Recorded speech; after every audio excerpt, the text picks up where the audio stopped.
All right, good morning, everyone. Welcome to Vonvo. Just really quickly, I want to let everyone know that this room is being recorded, and at the conclusion of our conversation, I'll be posting the video to YouTube. Is that okay with everyone? Yes. Yes. Yeah, I agree. Okay, great. So, and just another rule, let's just try and be respectful here and not speak over one another so we can make for the best conversation. So, I guess to start, why doesn't everyone just give a quick, brief discussion of them, introduction of themselves and how they really got into the whole gun control issue in the U.S. and became passionate about it. So we can start with Jake, just because he's on my right here. Okay. My dad was a quote-unquote gun guy. He passed away when I was really young. My mom wasn't, so I actually grew up in an anti-gun household. And it wasn't until I kind of got to college and took a constitutional law class. My extremely, self-described, my extremely liberal constitutional law professor was not himself pro-gun, but, he approached from a legal perspective, and he was friends with Sanford Levinson and, people like that. And that's the direction I came to it from originally. Right. Okay, great. Thank you. And Tim?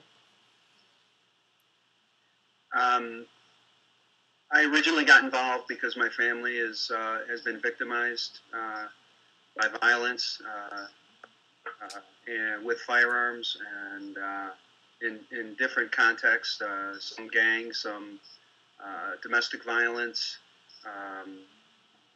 armed robbery, and with 1,000 people a year getting killed in Illinois, I'm doing everything I can to reduce death and injuries from firearms. And I've been involved in this issue for 20 years, and I'm currently the chairman of the Illinois Council Against Handgun Violence. Okay, great. Thank you. And Keith? Well, I'm just a guy from the neighborhood. I'm very passionately patriotic. I believe in our U.S. Constitution and all of our civil rights. I've been a community and political activist for about 12 years, and U.S. Navy veteran with 2 honorable discharges. I kind of like Jake, I look at this from a legalese standpoint and from the traditions and contractual perspective of these United States and our contract is. I also look at it from the perspective of a human and civil rights issue. So in my mind, and I think I mentioned this to you last night, Alex, in my mind there is no question of gun control or gun rights. That debate was busted with 1781 with the ratification of the Second Amendment to our Bill of Rights. Right. Okay. So I don't know if you guys have any specific topics you want to speak about in regards to gun control, but how the conversation really works here is I'm going to be a moderator and stay very independent of the conversation and just guide the conversation. So is there any specific topic you guys would really like to start with? Well, there's none in particular that I'd like to start with, that in setting ground that this discussion or debate or whatever we term it as around gun control, it's multifaceted. So I would ask that we identify one or two elements of that discussion to focus on. So for Tim and I, one of the hot elements of that discussion is the concealed carry or right to carry legislation that's forthcoming in the state of Illinois. Of course, that's not going to be applicable to Jake, so maybe another discussion might be high capacity, what they call high capacity magazines, or what they call assault weapons. That might be another element, but I think we need to try to compartmentalize so that we don't digress or diverge into different directions. Okay, so why don't we start with... I agree. Go ahead, Tim. I agree with that, Keith. And what I'd suggest is that we kind of agree on a framework in which to compartmentalize the issue. and talk about one piece of that framework at a time. Actually, this morning I was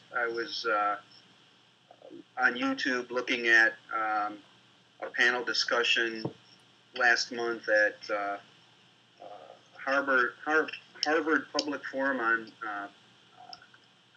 health policy, and came across what seems to be a useful framework for dealing with injury and public policy related to injury reduction. And apparently there's been a lot of research in this, and it's called the the Haddon matrix. So it's a 3x3 matrix that breaks down issues into pre-event, the event, and post-event. And then the other axis of the matrix is the human element, the tool, in this case it would be the gun, and then the environment. And that seems like a pretty comprehensive matrix to me. If we looked at one cell of that nine cell matrix at a time, then we wouldn't confuse things that are bouncing around in different parts of the problem. Okay, that sounds very structured to me. Is that okay with everyone? Jake, does that work for you? Sure. Okay, so Tim, why don't you start with the matrix you were just talking about and kind of lead us into it? So, if you can imagine, it would be great if we had a PowerPoint or something or a whiteboard to mark this up on. But if you can imagine a 3x3 matrix, and on the left side would be pre-event, event, and post-event. And across the top of the matrix, the first column would be the human, the second column would be the gun, and the third column would be the environment. It seems as though very similar to the automobile debate that we had in the 60s and 70s and continue to have even today. We're trying to look at reducing deaths and injuries. The conversation tends to focus around the human, right? If you remember back in the 60s, the problem with deaths and injuries with automobiles was all about bad drivers. It wasn't until a significant amount of research was done on all aspects of the problem that we came up with changes to our public policies in each one of these cells in this matrix and really had a significant impact. So in that sense, I think there's a parallel with the gun violence debate that we're having today, and that the majority of the discussion seems to center around the gun owner and the good guys versus the bad guys and that sort of thing. And okay, there's some things that can be done in that area, but there's a whole lot more to the problem. So I would just submit that we can talk about all kinds of ideas and things that could be done, but if we were able to do the research and kind of flesh out this matrix, it would probably become clearer what would be more effective and what wouldn't be effective, what would cost more and what would be relatively cheap. So I'll just throw that out there and have you guys react to that. Okay, if you don't mind, I'd like to take a go at it. A couple of things. It sounds as if, and most of the debate or discussion that I've heard from the anti-gun side is predicated on the assumption or the base position that the gun or guns are the issue. And you say yourself, use the term gun violence. That guns are inanimate objects and they have no volition, no will of their own. And they only do what a human makes them do. It's a human. It's you or you or someone, some individual who takes an action by using the gun. So that's one issue. Well, I mean, I'm suggesting that in this framework, it's a different way to think about it and have that discussion, and that there's no question that there's a human involved and there's an inanimate object involved, and we can do things in both of those segments of the matrix to improve safety. Probably not. But the other thing is that when you're in the context of our legal system and in our nation, we identify certain rights, those things that are inherent to each of us. And of course, here I'm talking specifically about the Second Amendment, which protects. It doesn't grant to us a right. It protects us. It protects our right from having the government restrict or impinge or infringe on that right. So the right exists, and the Second Amendment says government cannot change or restrict or impinge that right. So here in America, this is a little different than up in Canada or in Costa Rica or some other place. In America, we acknowledge and we codify the existence of a right, and we restrict our government from infringing upon that right that exists for our citizens. So that's why I say you're not going to be able to, quote unquote, do anything about the tool that's being used to commit these violent acts. The tool is with us, and it's part of us. And, people talk about the gun culture of America. True, we have a gun culture. This nation was founded with guns, and that was the original debate that started the Revolutionary War with the question of British soldiers taking powder and muskets and arms from the American citizens at Lexington. They settled that. They had a big discussion about it called the Revolutionary War. Right. Well, let's give Jake a chance to respond or say something here. Just out of curiosity, a quick question for Tim: whether that would be in the matrix that he was talking about, a pre-event. I don't know. We were talking about it earlier in the context of pre-event, event, and post-event. Right. What Keith was talking about just now, would that be in the pre-event part of the matrix? Well, again, I apologize for not having any graphics to point to here, but here we can look at this. I'm trying to. Can you see that? Yeah. I can't really read that, Alex. I tried. I can see the paper, but I can't read it. But what I could see there, again, I don't think I'm getting the image in my head. I don't think I'm getting that across. What I hear Keith talking about would be in that right-hand column that I'm calling environmental. Okay, so it's not human. It's not the tool. It's the environment that we're operating in here, and it is a constitutional form of government. And if we want to focus on that column, then in each column, we can talk about pre-event, event, and post-event applicability and what could be done to reduce violence. So I'm happy to delve into the constitutional aspects of the issue if that's where we want to go first. Well, before we do, go ahead. I'm sorry, Jake, you go ahead. I'll tell you guys, I talk a lot. So I apologize, Jake, you go right ahead. No, I was just trying to kind of fit it into the framework of what Tim had been talking about earlier. I'm not familiar with this. I can't remember if you called it a Haddock's matrix or whatever. I kind of stumbled at it. It's the Haddon matrix. Haddon. Haddin? Haddon. O-N. Okay. Anyway, just wondering. Anyhow, I don't know. As far as from a little more scientific approach, environmental, I think, that stuff constitutional interpretation doesn't necessarily change overnight.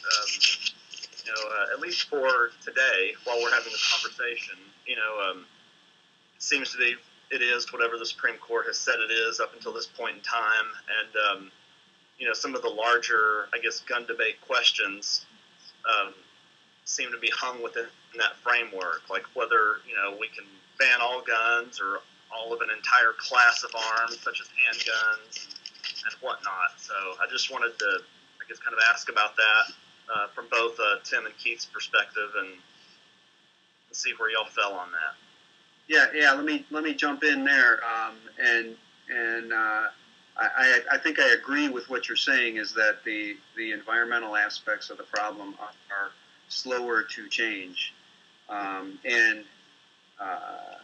it'll be interesting to see, as the pace of change in general increases with technology and the speed with which we communicate now, whether this Sandy Hook incident will be any different than any of the others. I do sense a little bit of a different conversation since then, but we'll see whether that lasts.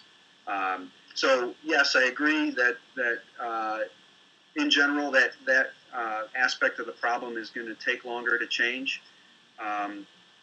So maybe we can just talk about and get clarity around what is the current Supreme Court interpretation of the Second Amendment.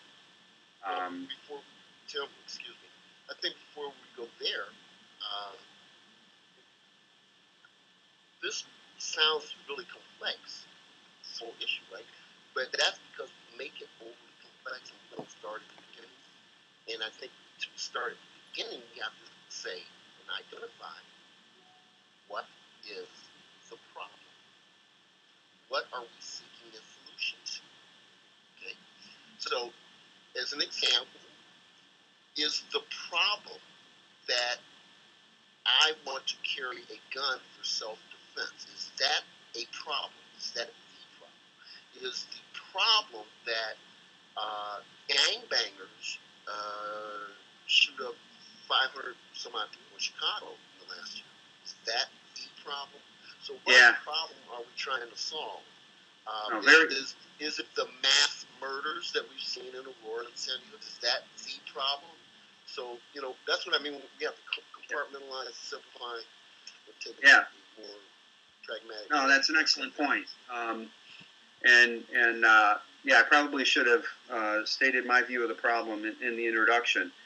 So you're right. Before we get into any kind of analysis or breakdown of it, if we're not talking about the same problem, it's going to be a very confusing conversation. So Absolutely.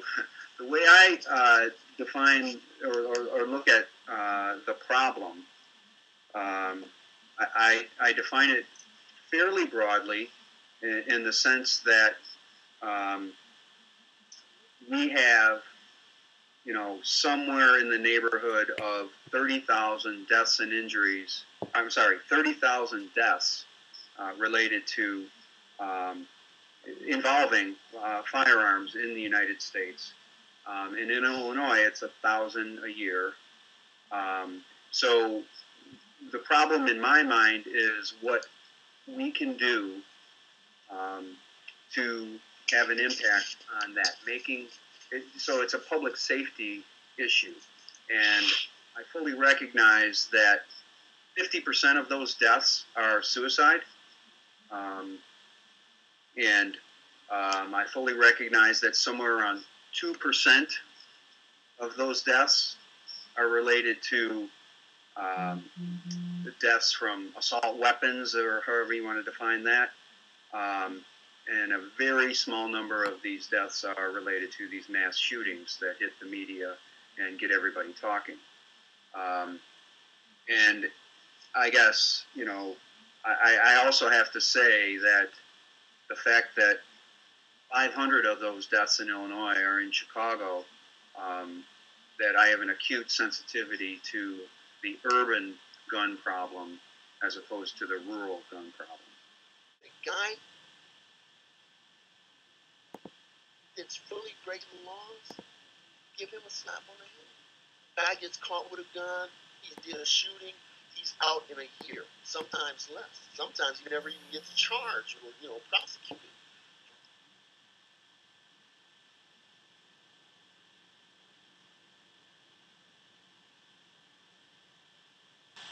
Crime. Good? No? No. Well, I was going to say, Keith, that if you're defining the problem as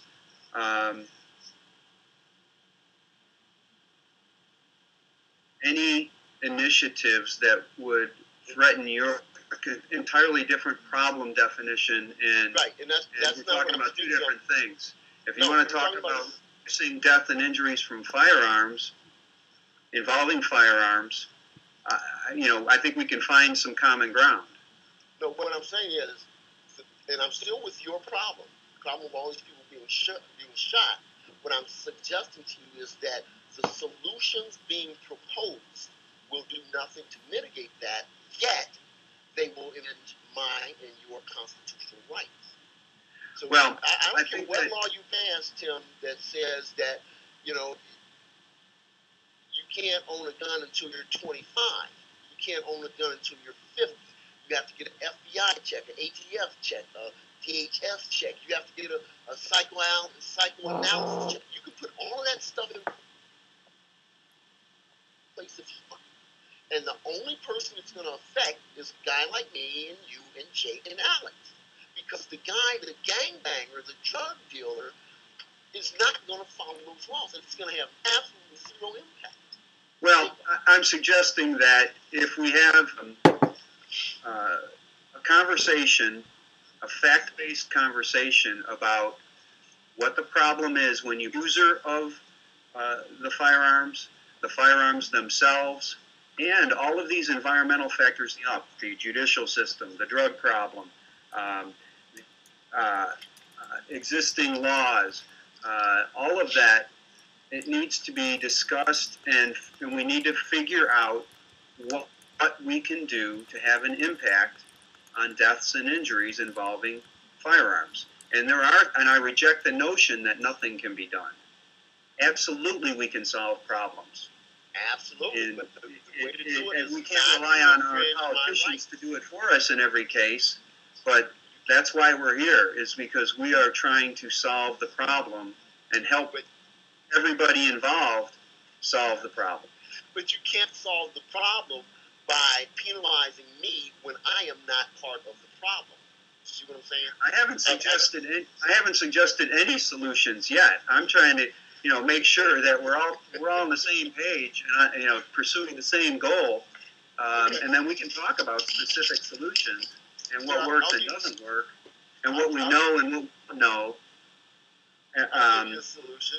You got to provide an incentive for guys not to go out and shoot people, right? So you catch the shooting, you sentence them to death, and within 30 days you execute him in the same or as nearly similar manner as he did his victim. You do that within 30 days. You tell the neighborhood and all his cousins and his friends and his gangbang buddies, hey, come on down. We're going to do the guy like he did to Carol.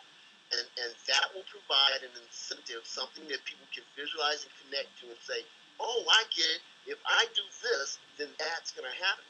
As it is now, if you arrest a guy, you send him to prison for 20, 30, 50 years. You give him the death penalty, and it takes 30 years to execute him. Those who are his compadres, they're disconnected from it. They lose sight of it. Jake, I saw the grimace on your face when we started going down that path. So why don't you chime in here? Yeah, I don't know. I think we're really bad about things like that, and there are a lot of good reasons to not do things quickly like that. So, like within the existing, legal framework, I know, or I think and hope that Keith was kind of joking there. I see him laughing. I hope so, but I kind of have you're talking about still defining the problem, Tim. I have kind of a defining or narrowing question for you, and are you defining the problem here in this conversation, in this Vonvo conversation, as criminals having access to firearms, or anyone having access to firearms, or maybe a narrower category than firearms even? I'm just saying that a problem in this country with too much death and injury involving firearms. So everything's on the table when we look at that problem, and I'm suggesting that we use this Haddon matrix to kind of break it down and compartmentalize it so we don't end up rambling across, different aspects of the problem and different solutions. Hey, how about we try an experiment? Let's do a discussion. Let's solve the problem without doing anything with guns. No additional regulations at all. Take that whole thing off the table. And now let's figure out what solution to do without touching the gun. No additional background checks, no nothing. Okay, so in the three-column matrix that I'm suggesting, you say focus on the environmental aspects and the human aspects, and not the gun itself. Yes. Okay. Take that out of the out of the matrix altogether. It doesn't exist. Clearly, there are things that we can do related to how people acquire and use these guns. And you mentioned education first of all. At the very least, you and I get some agreement on. That's kind of my field, higher education specifically, but education nonetheless. And you also mentioned, you didn't use the exact phrase, but safe storage and, they're referred to broadly as safe storage laws. I mentioned in the comment below the conversation, actually speaking to Keith, but it's relevant here, that I would love to be able to write off a good gun safe on my taxes,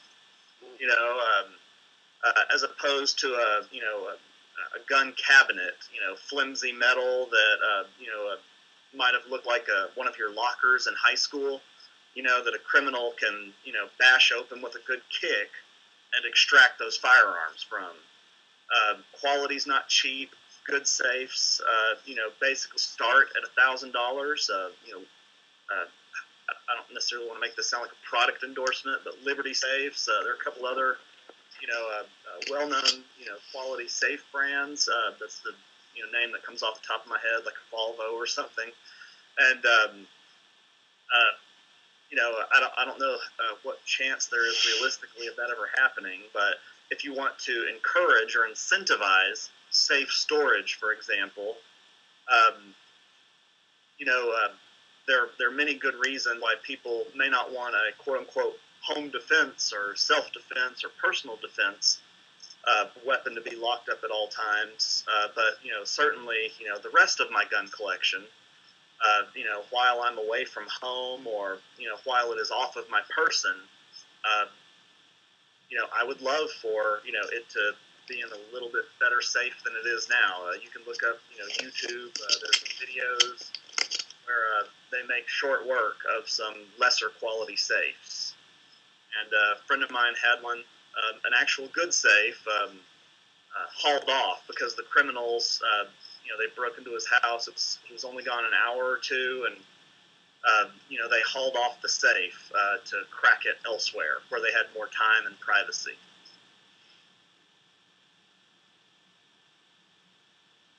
I didn't know what you might think about that. Sure. Yeah, I mean, those are the types of ideas that we need to discuss and agree upon and advocate for to have an impact on the problem.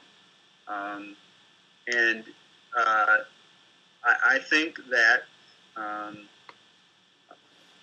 one of the most important things that Obama recently did, of those 23 executive orders that he signed, and his whole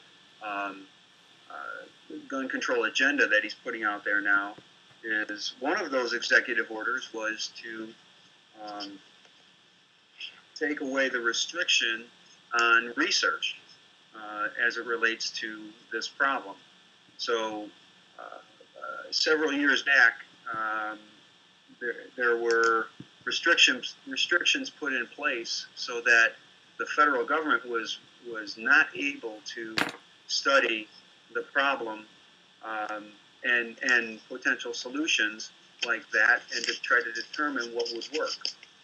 So here we sit speculating on what might work and what we think will work, what we think won't work, and we have a whole lot of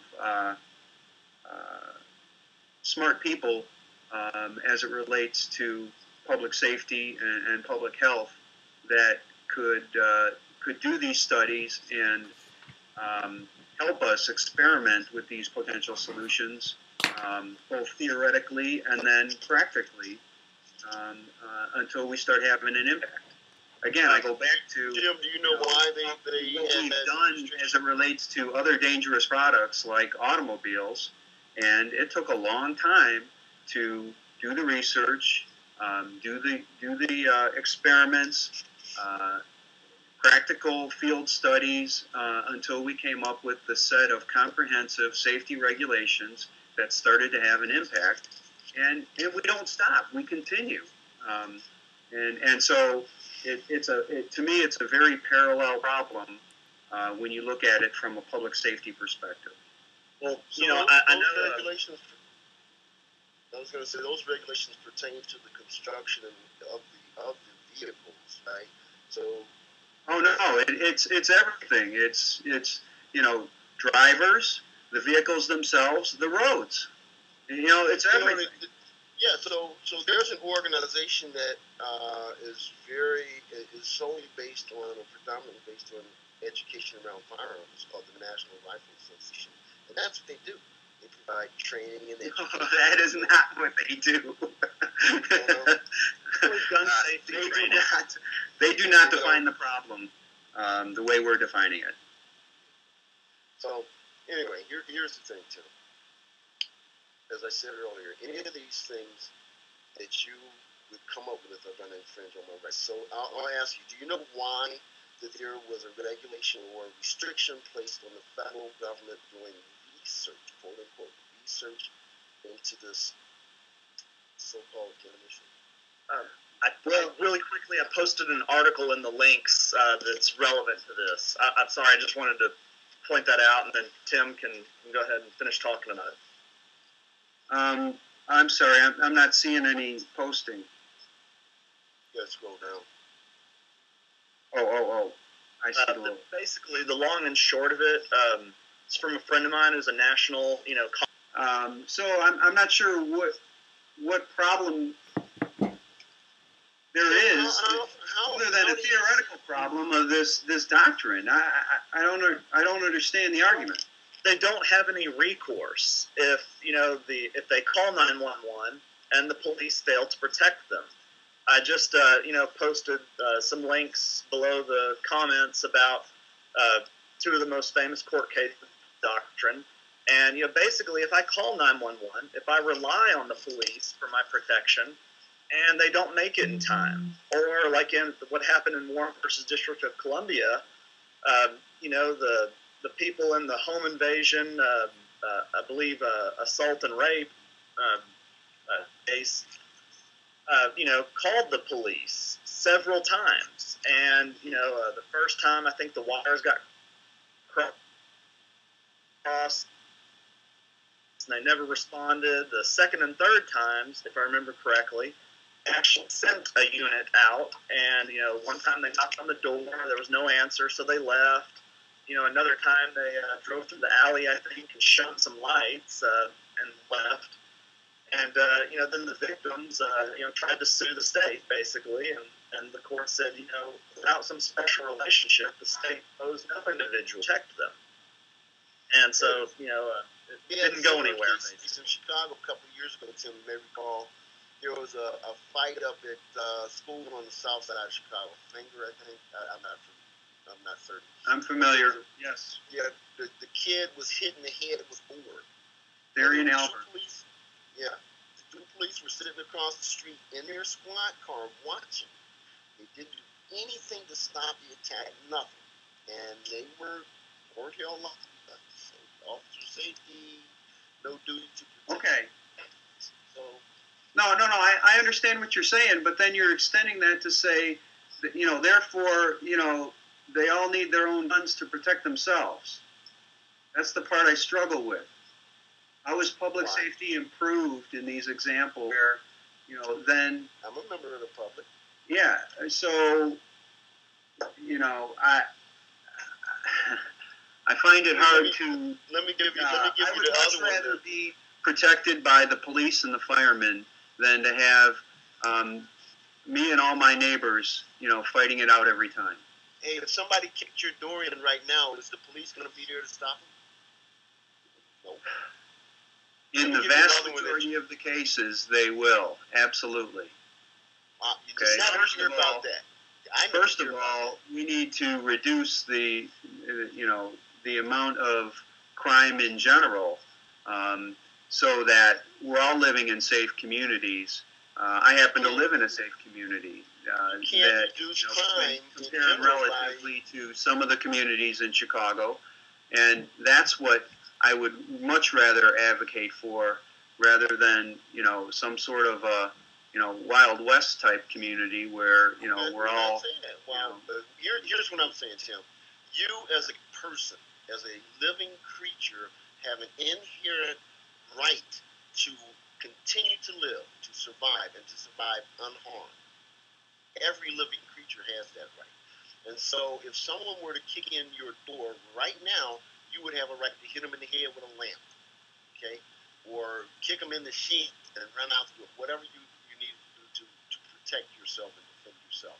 The thing with the gun is that it's the most efficient and effective tool. The average woman absolutely cannot defend herself in a physical confrontation against the average man. She absolutely can't do it against 2 or 3 or 5 guys. Ain't gonna happen. I reject the notion that these archaic tools are the best we can come up with for self-protection. Let's fund the research and let's come up with more effective tools to protect ourselves. Until you come up with that tool, then just give me my gun and leave me alone. Set phasers on stun. Let's talk about Mary Shepard. Nobody's trying to take away your guns. Mary Shepard was a 71, 72-year-old woman, and she and her 86-year-old co-worker were working in a church on a Wednesday afternoon. I'm interested in public policy that's going to reduce death and injuries. I'm not interested in anecdotes. That is exactly why we are here today. That she was one of the plaintiffs in the lawsuit, and it is a public policy issue because she was nearly beaten to death, as was her elderly co-worker, by a felon, 6'4", 280 pounds. He had also assaulted someone else the week previously. Mary Shepard had a permit to carry a firearm from Pennsylvania and Florida, but where she lived, worked, and paid taxes, she wasn't allowed by the state. You cannot protect yourself, Mary Shepard. You have to take the beating. You have to be a victim in your church. So it was a matter of public safety. It would have been much better if Mary had her gun and had shot and protected herself and killed that guy so he couldn't hurt anyone else. And is that conclusion based on years of study of all of these, or is that just a story? Okay, let's do the research. Let's figure out what really works. Let's figure out how to do better. Tim, how much research do you need to know that people are attacked and brutalized every day across this country? Well, it happens all the time. I have a research-based question, a methodological one actually. You're talking about reducing violence. How do we measure, when someone kills another person with a gun or, wounds another person with a gun, there is usually, in the case of it's probably always, a police report, or 99.9% of the time. With a wound, when someone's wounded with a firearm, I'd say probably, 80 to 90% of the time, there's an accompanying police report. those statistics are reported upline to FBI, DOJ.